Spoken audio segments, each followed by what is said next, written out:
ఆగ్నేయ బంగాళాఖాతం దానికి ఆనుకుని దక్షిణ అండమాన్ సముద్రంలో ఉపరితల ఆవర్తనం కొనసాగుతోంది. దీని ప్రభావంతో ఇవాళ అదే ప్రాంతంలో అల్పపీడనం ఏర్పడనుంది.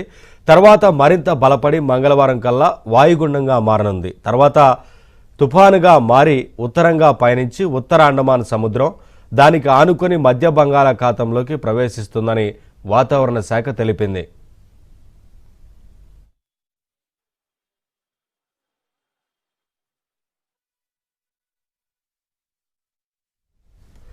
ఈ నెల 10న రాత్రి లేదా 11న ఉత్తర అండమాన్ సముద్రం దానికి ఆనుకుని ఉన్న దీవుల్లో వాయుగుండం తుపానుగా మారుతుందని ఇస్రో వాతావరణ నిపుణుడు తెలిపారు. ఈ క్రమంలో ఈశాన్యంగా పయనించి తొలుత తీవ్ర తుపాన్, తర్వాత అతి తీవ్ర తుపానుగా బలపడి ఈ నెల 14న మయన్మార్ వద్ద తీరం దాటుతుందని తెలిపారు.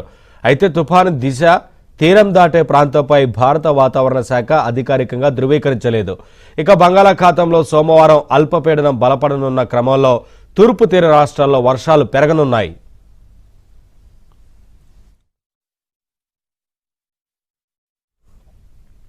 ప్రధానంగా పశ్చిమ బెంగాల్, ఒడిశాతో పాటు కోస్తాంధ్రలో ఉరుములు, పిడుగులు, ఈదురుగాలులతో వర్షాలు కురుస్తాయని వాతావరణ నిపుణులు తెలిపారు. ఆదివారం కోస్తా, రాయలసీమలో పలుచోట్ల ఉరుములు, పిడుగులతో వర్షాలు కురిశాయి. రానున్న 2 రోజుల్లో రాయలసీమ, కోస్తాలో అక్కడక్కడ వర్షాలు కురుస్తాయని వాతావరణ శాఖ తెలిపింది.